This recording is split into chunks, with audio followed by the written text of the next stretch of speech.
Hi friends, इस video में हम करने वाले हैं आरबीआई ग्रेड बी 2024 का जो एग्जामिनेशन कल हुआ है। दोनों शिफ्ट वन शिफ्ट टू का एक डिटेल्ड एनालिसिस। यहाँ पे हम क्वांट, रीजनिंग, इंग्लिश, जीए चारों सब्जेक्ट्स की बात करेंगे। तो शुरू करते हैं video. Very good evening and welcome to IXMB. सबसे पहले हम देखेंगे शिफ्ट वन शिफ्ट टू का इंग्लिश पेपर। तो देखो, शिफ्ट वन शिफ्ट टू का इंग्लिश पेपर की अगर हम बात करें तो दोनों का लेवल इजी टू मॉडरेट था। देखो, यहां पे अगर आप मेरे से पूछोगे तो मुझे लगता है पेपर इजी था, राइट।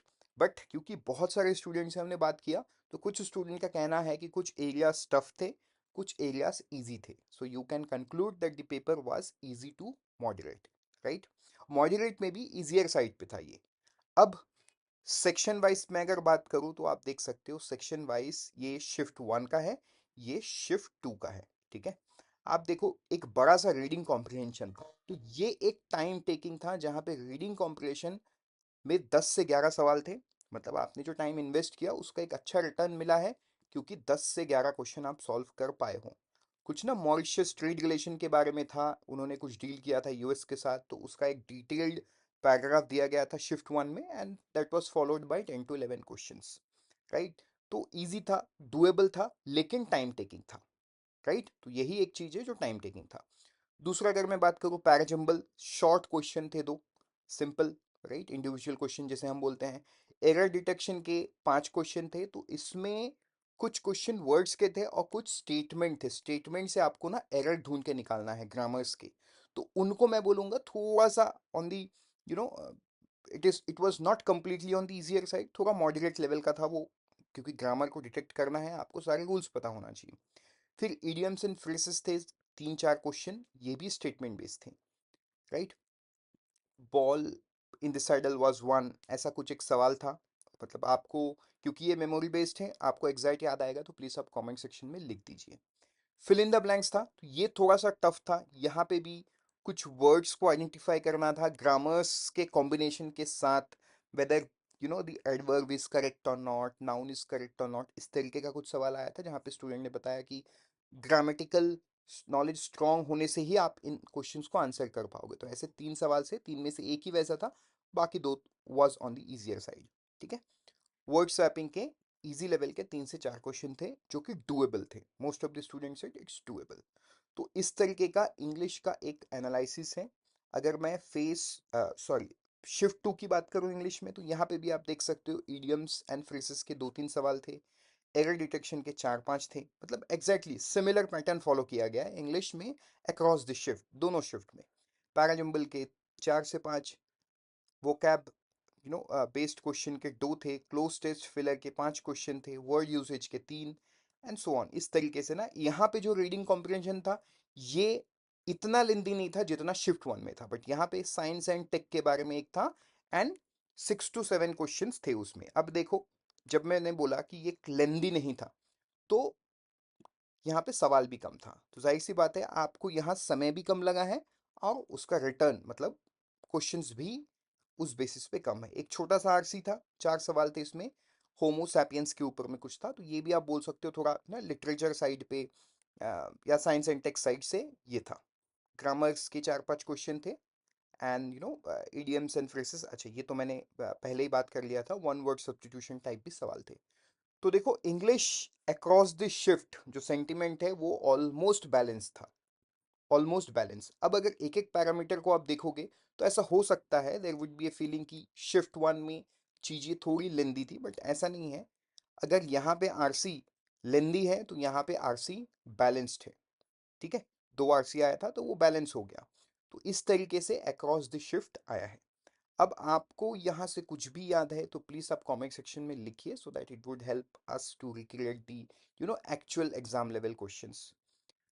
आगे बढ़ते हैं क्वांट्स में। तो देखो, ये क्वांट्स को लेके मुझे लगता है there is a dilemma in your mind. आपने अगर शिफ्ट वन दिया है तो आपको ऐसा लग रहा है कि शिफ्ट टू को एडवांटेज है, आपने शिफ्ट टू दिया है तो आपको लग रहा है शिफ्ट वन में एडवांटेज था। देखो, नॉर्मलाइजेशन तो होना है, करेक्ट, क्योंकि वेरिएशन तो है।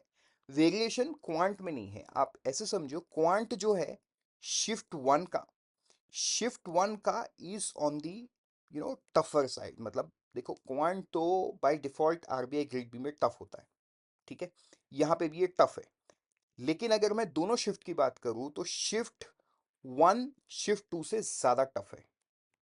तो यहाँ पे जब नॉर्मलाइजेशन होगा तो थोड़ा सा हमें वेरिएशन देखने को मिल सकता है। लेकिन एक अच्छी बात यह है कि अगर मैं रीजनिंग की बात करूं, उसमें शिफ्ट टू थोड़ा सा टफ था शिफ्ट वन के कंपैरिजन में। तो देखो, एक बैलेंस्ड आउट अप्रोच आता हुआ दिख रहा है। लेकिन ये शायद इस तरीके से इफेक्ट करेगा, let's say I am stronger in quant than reasoning, तो हो सकता है मेरे लिए थोड़ा सा वेरिएशन आए। तो देखो, ये सब अभी नहीं सोच सकते हम, ये बात की बात है, जो होने का है वो होगा। अभी आपको फोकस करना है अपने फेज टू पे, ठीक है, उसके बारे में भी हम आगे बात करेंगे। अभी यहाँ पे एक क्वांट का एनालिसिस देख लेते हैं।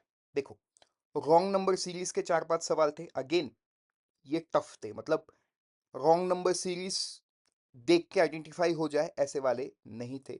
It was on the calculative side, आपको सोचना पड़ा तभी जाके इसका आंसर आएगा, राइट। डेटा सफिशिएंसी के 5 से 6 सवाल थे। अगेन, थोड़े से टफ ही थे ये। डीआई का एक सवाल था जहां पे रेशियो प्रोपोर्शन, इसमें number of boys and girls का डेटा दिया हुआ था, परसेंटेज टर्म्स में कुछ फाइंड करने को बोला गया था। अगर आप बॉयज का निकाल लिए तो गर्ल्स ऑटोमेटिक आप माइनस प्लस करके निकाल सकते थे। तो ये थोड़ा सा, मतलब इजी कैलकुलेशन लगा लोगों को, बट हाँ, डेटा ग्राफ में था, तो interpretation and calculation took time, ठीक है, ऐसा कहना है लोगों का। फिर अगर मैं डी आई टू की बात करूं, इसमें परसेंटेज के कॉन्सेप्ट को लाया गया, number of sports articles related relation कुछ उसमें लगाया गया, इसमें शॉप्स और कुछ variables from x y z, ऐसा कुछ ना वेरिएबल्स टाइप का था। आपको याद आ रहा है तो आप प्लीज कमेंट सेक्शन में लिखिए। प्रॉफिट एंड लॉस के 2 सवाल थे, पार्टनरशिप के 2 थे, बोट एंड स्ट्रीम्स के 1 सवाल थे, and C I and S I के 1 सवाल थे। वैसे अगर आप शिफ्ट टू में देखोगे तो रॉन्ग नंबर सीरीज के 3 से 4 क्वेश्चन थे। तो देखो, एकदम छोटा सा वेरिएशन है। मतलब टॉपिक्स वाइज अगर मैं बात करूँ तो एकदम बैलेंस्ड एग्जाम है ना, टॉपिक वाइज कोई प्रॉब्लम नहीं है, एकदम बैलेंस्ड एग्जाम है। हाँ, डिफिकल्टी लेवल में थोड़ा सा 19-20 का फर्क तो जरूर है। फिर डीआई ऑन पाई चार्ट क्या है? डीआई था एक पाई चार्ट को लेके, जहाँ पे ना परसेंटेज डिस्ट्रीब्यूशन था वेरिएबल्स का, इसका 4 सवाल था। तो मतलब यहाँ पे भी इंटरप्रिटेशन थोड़ा सा टाइम लगा, and then calculation was doable, अगर आप इंटरप्रिटेशन टाइम से कर लिए हो तो ऐसा कहना था लोगों का। फिर लाइन ग्राफ टेबल का एक डीआई था जिसमें 4-5 सवाल थे, ठीक है।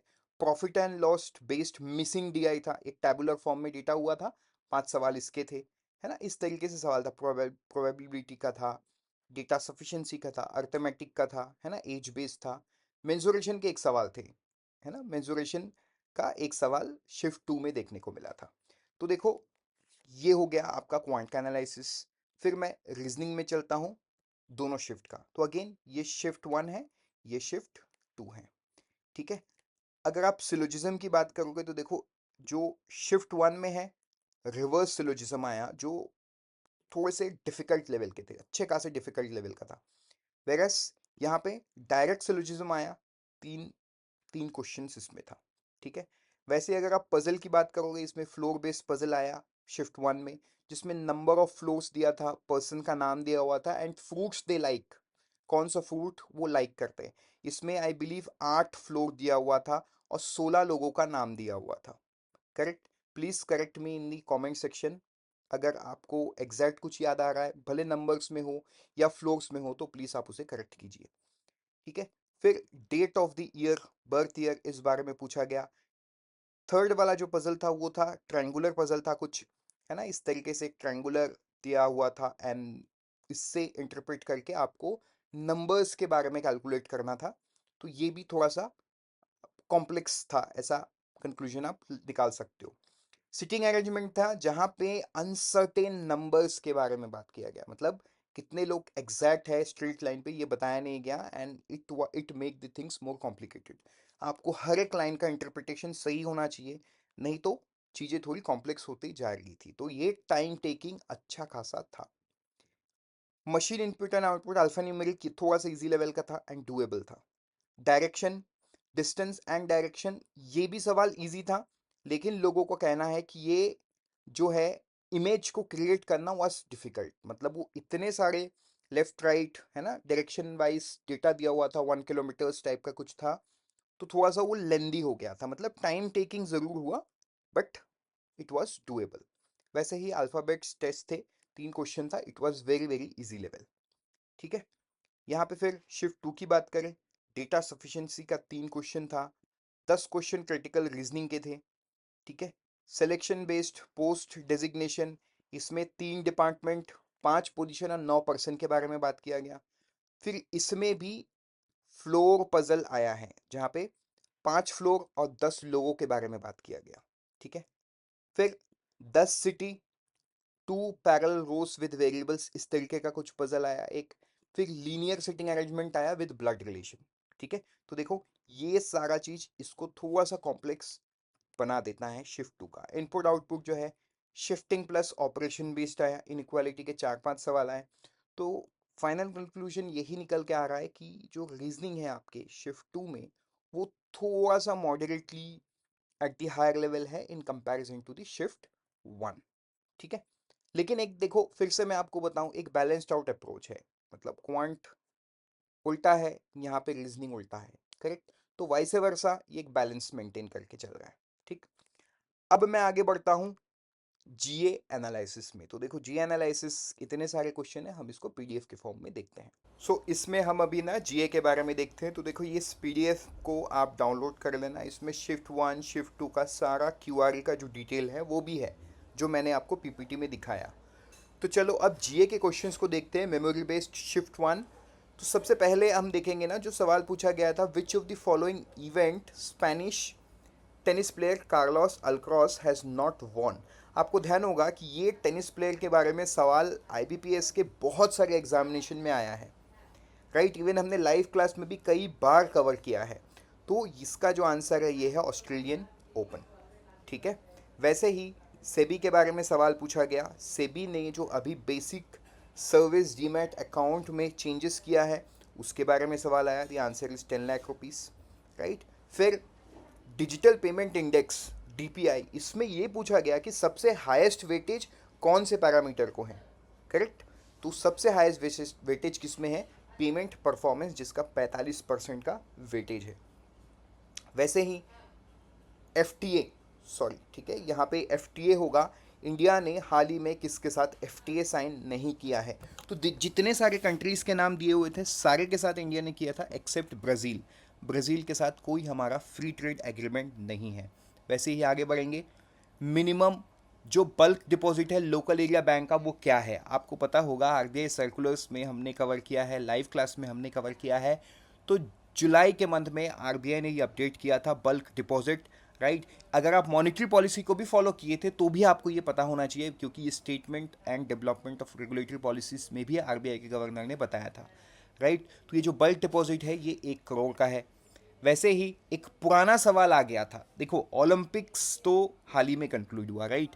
तो यहाँ से सवाल नहीं आया, लेकिन एक पुराना सवाल आपको ये पूछा कि अभिनव बिंद्रा ने ओलंपिक में गोल्ड मेडल कब जीता था।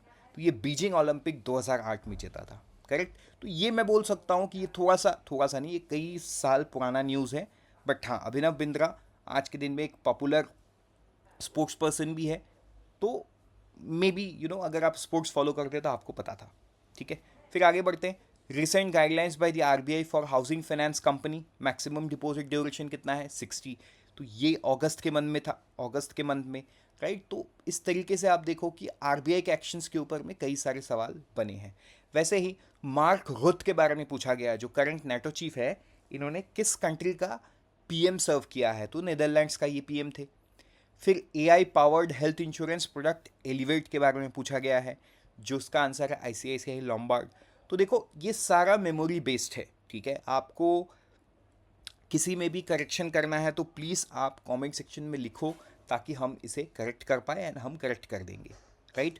फिर पीएम आवास 2.0 के बारे में पूछा गया, जिसका आंसर 2.30 लैक्स है। लेकिन यहाँ पे मैं एक बात बताऊँ, कुछ स्टूडेंट का कहना है कि सिर्फ पीएम आवास का सवाल आया था, लेकिन कुछ स्टूडेंट ने ये भी एक्नॉलेज किया कि पीएम आवास से रिलेटेड 2 सवाल था। तो यहाँ पे I will again ask you to please write it in the comment section if you remember correctly कि पीएम आवास 2.0 था या पुराना पीएम आवास था। अगर पुराना पीएम आवास है तो ये आंसर जो है चेंज हो जाएगा, करेक्ट। बट मेरे हिसाब से नया वाला होना चाहिए, क्योंकि नया वाला यूनियन बजट पे भी था, कुछ दिन पहले नोटिफाई हुआ है, राइट। एंड इलेक्शन के बाद कई बार ये चीज़ न्यूज़ पे भी था, करेक्ट। फिर आगे बढ़ेंगे। Which country among the following is not a member of Colombo security conclave. तो सारे ऑप्शंस में से थाईलैंड निकल के आया, जो कोलंबो सिक्योरिटी कॉन्क्लेव में नहीं था। बांग्लादेश रिसेंट मेंबर बना है, ठीक है। फिर रैंडस्टेड एम्प्लॉयर ब्रांड रिसर्च 2024 में जो टॉप 3 अट्रैक्टिव एम्प्लॉयर ब्रांड है उसके बारे में पूछा गया। अमेजॉन, माइक्रोसॉफ्ट, टीसीएस उसका आंसर है।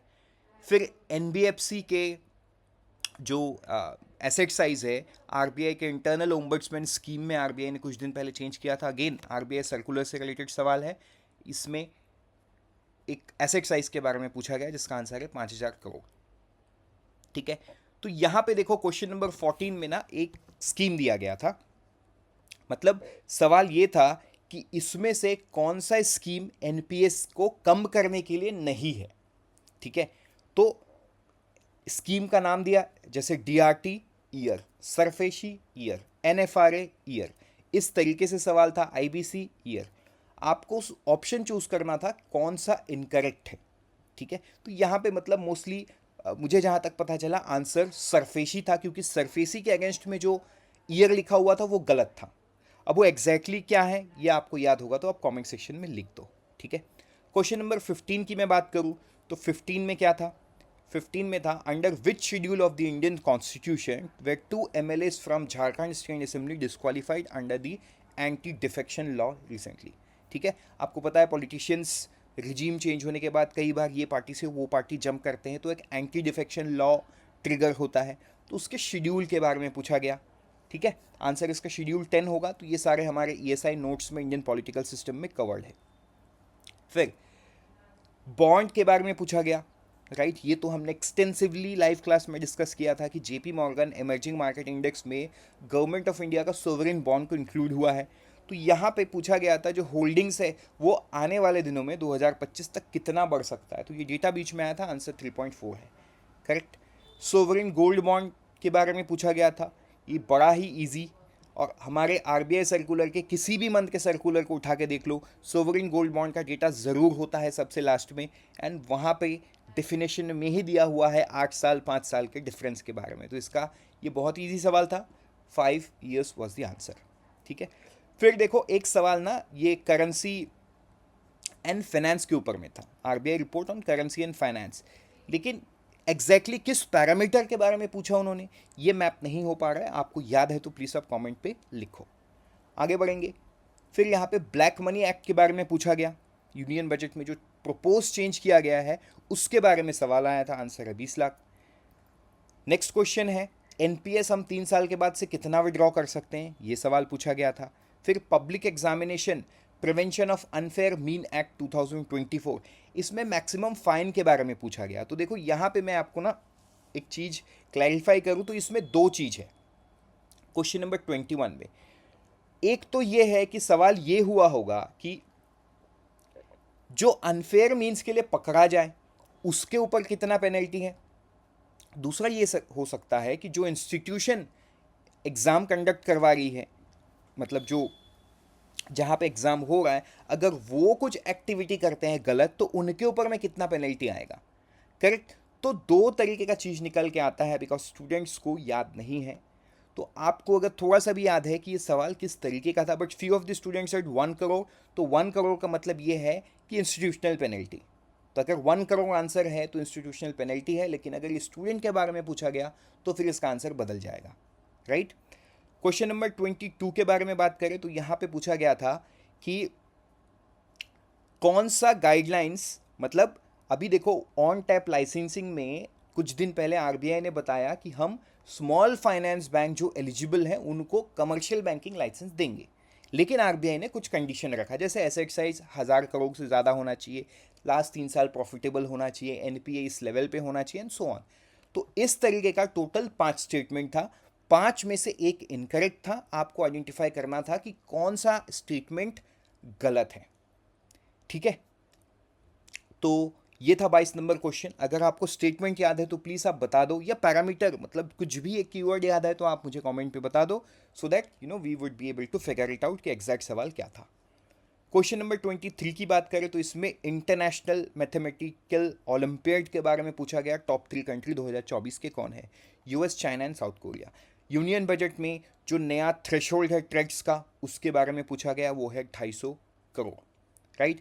फिर यहाँ पे लीस्ट पीसफुल रीजन पूछा गया in the global peace index 2024। देखो कई बार हम ना कंट्रीज का नाम याद करते हैं, लेकिन ये ग्लोबल पीस इंडेक्स में रीजन वाइज भी बात किया जाता है, तो इसमें रीजन के बारे में पूछा गया। Middle east, north African region इसका आंसर होगा। ठीक है, आंसर से ही पता चला इसका सवाल किस तरीके से पूछा गया होगा। राइट। फिर next question, foreign exchange reserve हमारे पास जितना है वो कितने मंथ के इंपोर्ट को कवर कर सकता है? ये सवाल as per N RBI report पूछा गया था, तो वो 11 मंथ को कवर करता है। एसआरओ फिनटेक का मिनिमम वर्थ कितना होना चाहिए? अभी हाल ही में ड्राफ्ट सर्कुलर आया था, फिर आरबीआई ने उसको क्या किया, आरबीआई ने उसको मतलब गाइडलाइन बनाया, तो उस गाइडलाइन से सवाल आ गया था, उसका जवाब है 2 करोड़। फिर अगस्त मॉनेटरी पॉलिसी सवाल आया, जहाँ पे इंटरेस्ट जो इनकम टैक्स है उसके जो लिमिट को एनहांस किया गया यूपीआई में, वो कितना तक किया गया? तो जवाब है 5 लाख। उसके बाद environmental peace performance index EPI के बारे में सवाल था, इसमें भी देखो इनकरेक्ट सवाल पूछा गया था। तो पैरामीटर्स से थे कि रैंकिंग रिलेटेड था, ये क्लैरिटी नहीं मिल पा रहा है, जिस वजह से मैंने एक्स लिख के रखा। आप कमेंट सेक्शन में आपको ध्यान है तो प्लीज़ लिख दीजिए कि पैरामीटर्स पे था ये सवाल या ये सवाल रैंकिंग्स के ऊपर में था। ठीक है। फिर क्वेश्चन नंबर 30, ये देखो ये एक साइंस एंड टेक से रिलेटेड सवाल है, लेकिन ये थोड़ा सा कॉम्प्लेक्स तरीके से पूछा गया कि आदित्य L1 स्पेसक्राफ्ट जिस दिन इंडिया से भेजा गया इसरो द्वारा, और ये सन के हेलो ऑर्बिट को जब फर्स्ट राउंड पूरा किया, वो कितना दिन का गैप है, मतलब हाउ मेनी डेज? तो देखो न्यूज़ में तो इस तरीके से ही आया, आंसर इज 178 डेज। ठीक है। हौतसी ग्रुप के बारे में पूछा गया, वो कहाँ पे बिलोंग करता है? वो यमन पे बिलोंग करता है। देखो ये सारे सवाल ना इंटरनेशनल कॉन्फ्लिक्ट्स चल रहे हैं, जिस वजह से ये सवाल आए हैं। ठीक है।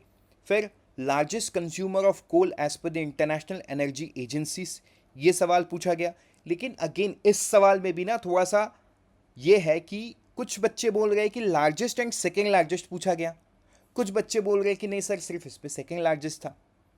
तो आप एक बार क्लैरिफाई कर दो, अगर आपको ध्यान है कि ये लार्जेस्ट पूछा गया सिर्फ कि लार्जेस्ट एंड सेकेंड लार्जेस्ट पूछा गया, तो दोनों केस में आंसर अलग होगा, जिस वजह से मैंने कोई आंसर लिखा नहीं, क्योंकि देखो आंसर से ही ना करेक्ट क्वेश्चन को आइडेंटिफाई किया जा सकता है। अगर आपको आंसर भी याद है तो भी बता दो, so that it becomes easy to identify what exactly was asked.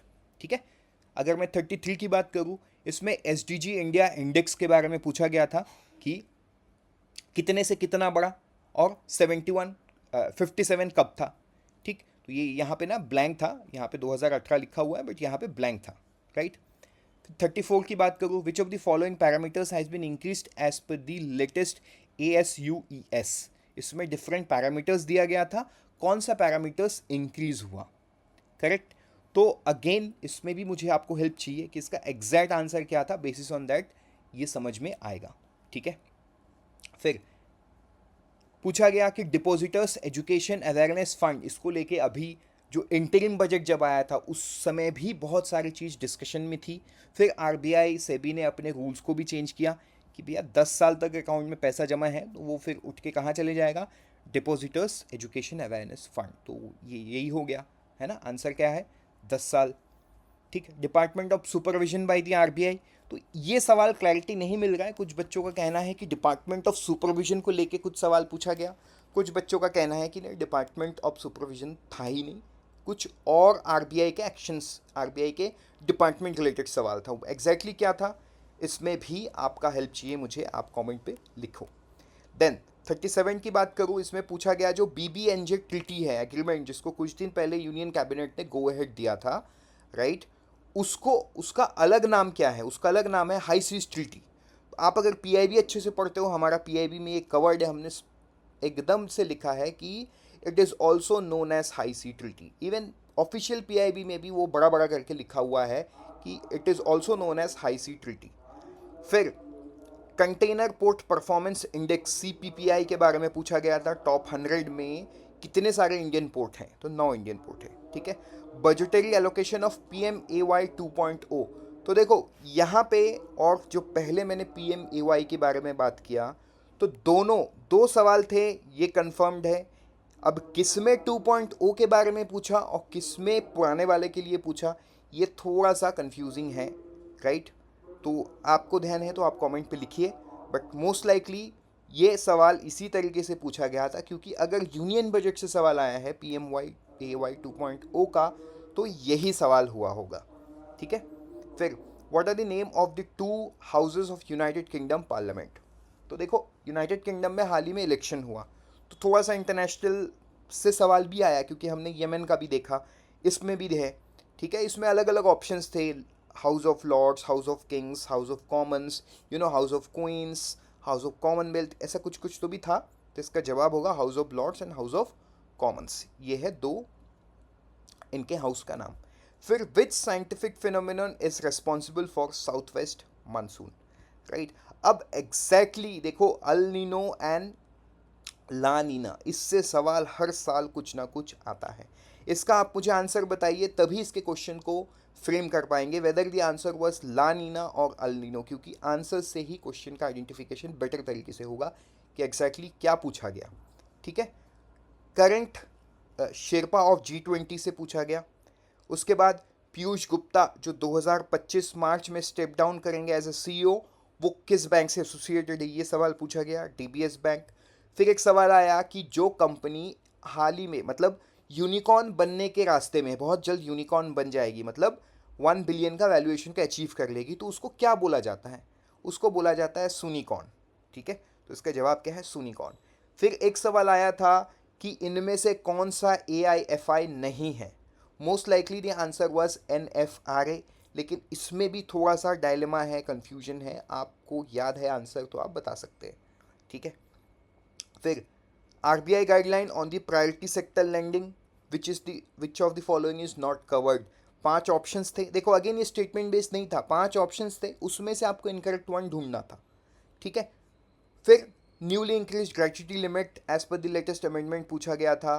Puma ने किसके साथ MOU साइन किया, ये पूछा गया था। जीरो कूपन बॉन्ड से एक सवाल था, ठीक है। Highest patent for the generative AI किस कंट्री का है, ये पूछा गया था। RxIL प्लेटफॉर्म है ना, जो हाल ही में 1 ट्रिलियन इनवॉइस फाइनेंसिंग पे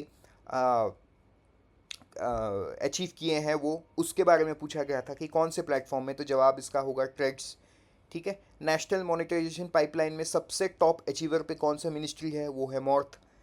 एंड एनवायरमेंटल परफॉर्मेंस इंडेक्स में इंडिया का रैंक कितना है, वो है 178। एक इजी सवाल आया था कि प्रेजेंट CRR कितना है, वो है 4.5। तो ऐसे इजी सवाल आए थे। एक सवाल आया था ATP टाइटल्स के बारे में, टेनिस प्लेयर, जिसका आंसर है जिमी कोनोस, ठीक है, 109 टाइटल है उनके नाम। शिव शक्ति पॉइंट के बारे में पूछा गया था। एसेट रिकंस्ट्रक्शन कंपनी का जो रिसेंट RBI गाइडलाइंस है उससे सवाल आया था, ठीक है। फिर इंडियन फाइनेंशियल नेटवर्क पे कौन नहीं है, वन ऑफ द पार्टिसिपेंट, तो देखो कुछ का कहना है मिनिस्ट्री ऑफ फाइनेंस, कुछ का कहना है कि मिनिस्ट्री ऑफ फाइनेंस ऑप्शन में था ही नहीं। तो एक बार ये भी आपको ध्यान होगा तो प्लीज़ आप कमेंट पे बताते चलिए। COP29 कॉन्फ्रेंस ऑफ पार्टी 29 तिरोका के बारे में पूछा गया था, वो है UAE, अजरबैजान एंड ब्राज़ील, ठीक है। फिर उसके बाद हाल ही में इंडियन MSME मिनिस्ट्री ने किस कंट्री के MSME डिपार्टमेंट के साथ साइन किया है MOU, वो पूछा गया था। इसका आंसर है UAE, ये बहुत ही लेटेस्ट था न्यूज़ में। ओलंपिक में हमने किस चीज़, कौन से स्पोर्ट्स में पार्टिसिपेट नहीं किया, वो है जिमनास्टिक, ये भी सवाल में आया था, ठीक है। फिर NPS हम कितना विड्रॉ कर सकते हैं 3 साल बाद, 25%, ये भी सवाल पे आया था। तो इस तरीके से आप देखो सारे सवाल आए थे शिफ्ट 1 में। अगर मैं शिफ्ट 2 की बात करूँ GA की, तो मैं आगे बढ़ता हूँ, और शिफ्ट 2 में देखो ये सारे कीवर्ड्स हैं, ठीक है। तो आई एम नॉट रिपीटिंग, क्योंकि मुझे पता है आप इस PDF को ज़रूर डाउनलोड करोगे, तो आप डाउनलोड करो, आपको डिटेल इन्फॉर्मेशन मिल जाएगा। तो इसमें we could find 39 exact keywords. आपको कुछ भी इसके बाहर याद आ रहा है तो प्लीज़ आप कमेंट सेक्शन में लिखिए। अब हमने देख लिया जी एनालिसिस, अब हम आगे बढ़ते हैं और एक इम्पॉर्टेंट चीज़ के बारे में बात करता है, वो है phase 2। So without given a single thought, आपने एनालिसिस देखा, आप एनालिसिस करो आपके फेज 1 का, basis on that you should immediately start for your phase 2, because time is always running. तो इस बारे में आप गाइडेंस ले सकते हो हमारे सुशील सर के साथ आज शाम को 8 बजे, राइट? शाम को 8 बजे सर के साथ आप फ्री वर्कशॉप में रजिस्टर करके ज्वाइन करो, एंड सर को जो भी डाउट है वो आप पूछ सकते हो, and you should start your phase 2 preparation immediately. And download the PDF for your reference, जो मैंने जीए में दिखाया उसमें सारा क्यूआर भी कवर्ड है, right? Thank you and all the best. Let's meet in some other video. Till then, always remember we help you prepare 50% faster.